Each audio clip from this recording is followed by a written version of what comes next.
Hey, Eddie here with Guitar Mastery Method, and today I'm going to show you something that's going to seriously up your guitar playing. Whoa, hey, I said funk up. Man, can't get a funkin' break sometimes. Seriously though, I'm going to show you a quick and relatively simple riff that's super funky, so let's dive right into it.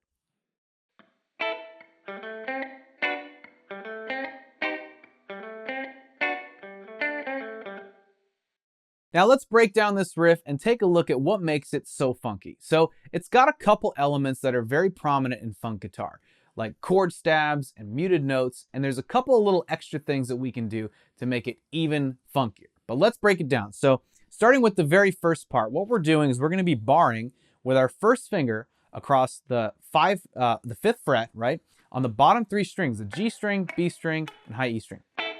And what we're going to do, this is what's called a chord stab, when we play a chord and quickly mute it afterwards. So we're not holding it out like this, right?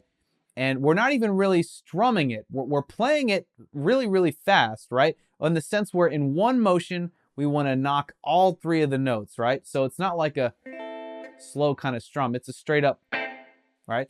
So what I'm doing is it's kind of like I flick my wrist back on my picking hand and then kind of come down on it. And then as soon as I play it, as soon as those notes register, I want to choke the strings and mute them. So what I'll do is I'll actually let up on my first finger. So I'll play the note and I'll push down on the frets when I'm supposed to hear them. Then the second I hear them, I'll release and that'll mute these strings. But for good measure, I'll also use my picking hand to kind of assist in the mute. All right, so those are what are called chord stabs. So the very beginning of this riff starts with a chord stab. In fact, it's multiple chord stabs that kind of have muted notes in between. So we start with that first chord stab, right? Which, by the way, this is in the key of A minor. All right, so we start with that A minor triad, right? Which is the fifth fret on the G, B, and high E strings. We stab that, right? Then we're going to go, and this is going to have a little bit of a swing feel to it, right? So what we're doing is the fifth fret on the D string, we want to make sure we're palm muting, right? So we got the heel of our palm resting on the bridge where the strings meet the bridge, so we can get that very percussive, muty kind of sound, right? So we're going to play the fifth fret on the D string, then the seventh fret. So fifth fret with our first finger, and seventh fret with our third finger, right? And then we have the fifth fret with our first finger on the G string. Now what I'm going to do here is we're going to do a slight quarter step bend, or what's called a blues bend. So it's a very slight bend. It's like as soon as it registers as a bend, as you hear the pitch of the note moving, that's when you want to stop. If you go any further, it'll turn into a half or a whole step bend, right? But we want a quarter step bend. So we're just slightly bending it. And when I'm using my first finger in this kind of situation, I kind of do it in kind of a radial motion. So I'm moving with like kind of a radius. So it's not like straight down, right? It's like this radius motion, which kind of makes sense. If your hand is hanging off the neck like that, naturally this feels better than just going up and down, right? So we're just doing this radial motion for that little bend. So the first part, we have that first chord stab on the A minor, right? Then we have, you got to make sure those are muted. And it's a very slight bend. Like I said, on that fifth fret of the G string, you just want to barely register it as a bend before choking the string and muting it, right? And by choking it, I literally mean just like cutting off the sustain. So you're stopping or muting the notes. So that's the first part. All right, the next we have another chord stab, which is going to be the seventh fret. All right, same bottom three strings, G string, B string, and high E string. We're going to stab that. So we have, starting from the fifth fret, then we have that next chord stab. And right after that chord stab, we go right back to those same muted notes, same everything. So that's kind of the sort of pivot point between these chord stabs, right? We're playing these muted notes pretty much the same way except for the very end. So far we have, right? And then, so after we've done the chord stab on the seventh fret, then we're going to do it on the eighth fret. All right, so 8, 8, 8 on the G string, B string, and high E string. You can use your pinky or your third finger for this one. Sometimes I like to use my pinky more often just so that my pinky gets more use, because the pinky is kind of like the last pick on the dodgeball team, if you know what I'm saying. It's like, it doesn't get as much action as the rest of the fingers, but it needs to, because you want all 4 of your fretting fingers to be of equal, capability, right, and strength.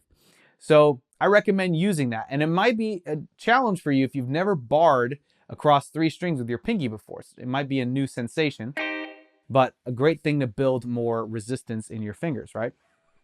So once we do that, on the 8th fret, we're doing those muted notes again, right? And then we come back to the 7th fret before we do a full turnaround, but then there's a little muted note run that's a little faster, or more notes anyways.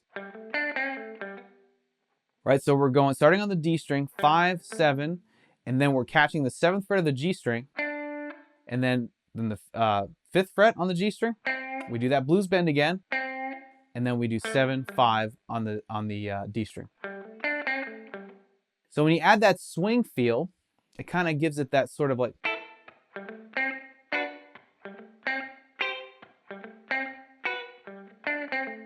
and this is a very repeatable riff. You can repeat it all day long.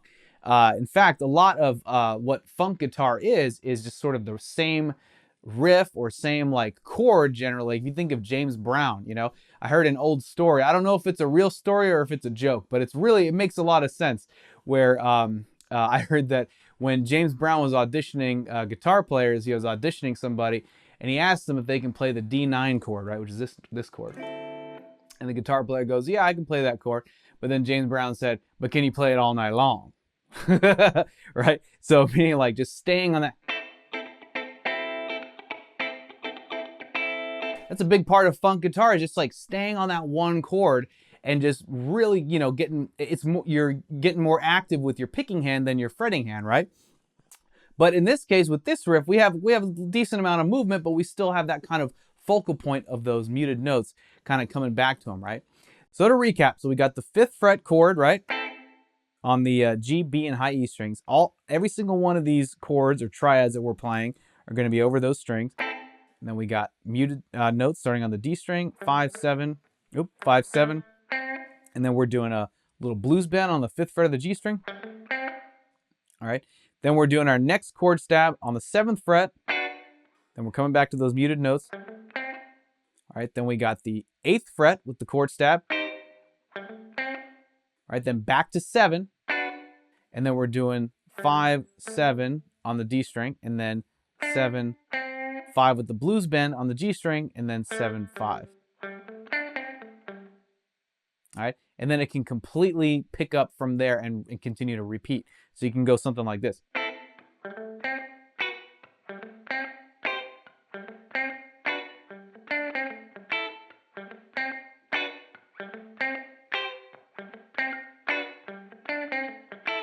So just know that when you're about to restart it, right, when you're going to repeat the whole riff, after you go, right, once you get to the 5th fret of the D string there, you got to be ready for that chord stab. And since your finger's already there, kind of makes it a little bit easier to just jump right into that first chord stab. Right? Since, like I said, you're right in the neighborhood of where you need to be, and then you can start the whole thing over.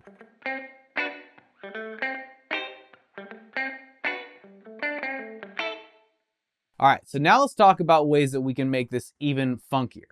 One thing that we can do, and this is something to do with the muted notes, right, is we can actually pick closer to the bridge. And what that does is it gives you like a honkier, snappier kind of sound that kind of is reminiscent of like a clavinet, which is like something Stevie Wonder played all the time, which is essentially that it looks like a keyboard or an organ, right? But it has this very, very funky kind of synthy sound. So when you think of like Superstition, for example, right? If you think about that iconic riff, which was on a clavinet, right? So if you were to play something like that and you were to pick close to the bridge, you can kind of emulate that sound. So if I were to try with Superstition, it sounds something like this, you know?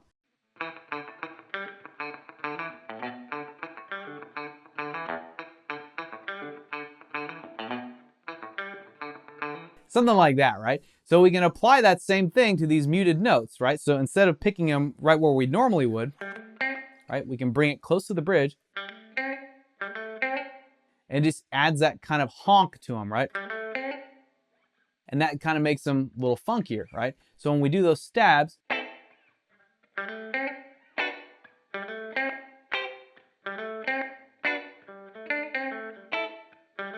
and when you do the stabs, you technically could do them close to the bridge, but I'm so used to playing them, you know, normally, right? Kind of like towards the middle here. I like to sort of jump back and forth. So I'll do the stab and then come back close to the bridge.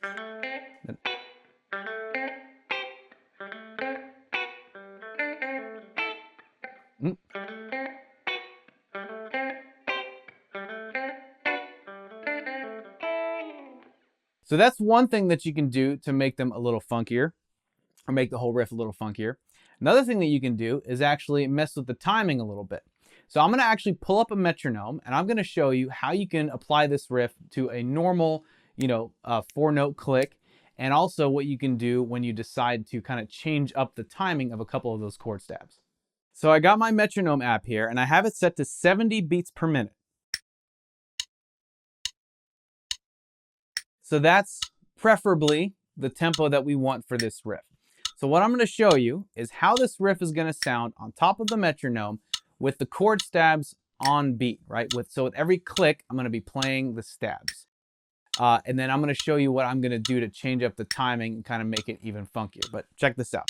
Starting with it straight, here we go.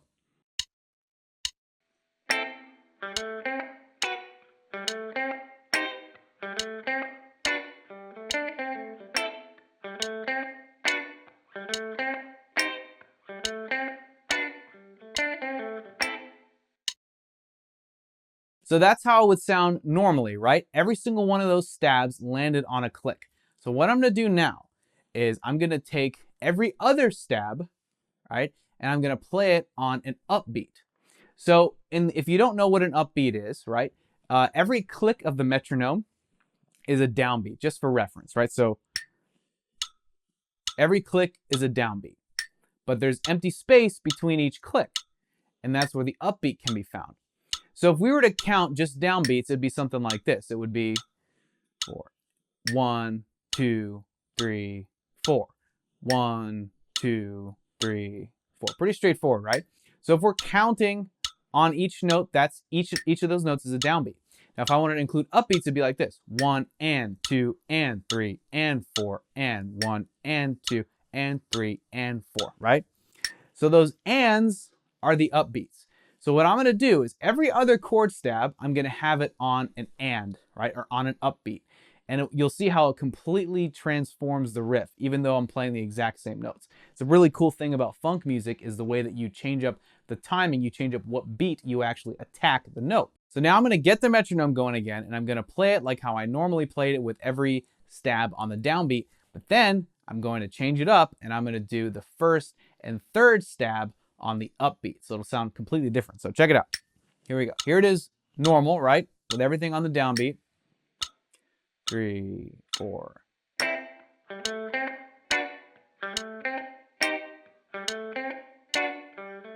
Now on the upbeat.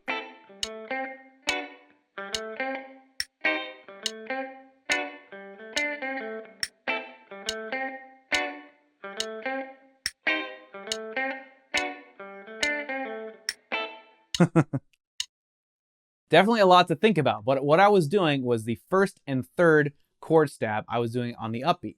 So instead of going like stab, da da da, stab, da da, I was doing this 2, 3, 4, stab, da da da, stab, da da da, stab, da da da, stab. Right. So every other stab was on the upbeat, but then the other ones, right, I was alternating between the upbeat and the downbeat. So it just kind of gave it a different sound, right? So it just made the rhythm move differently. And that's the thing about funk guitars. It's hugely based on rhythm, which is mostly in your picking hand.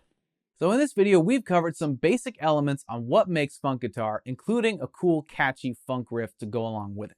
You may be encountering some unique challenges with stuff like this because it's unlike anything that you've done before. That's why I highly recommend getting into funk guitar, no matter what other genre that you subscribe to. You know, funk guitar can offer so much, and it's something that really carries over in every other genre that I play.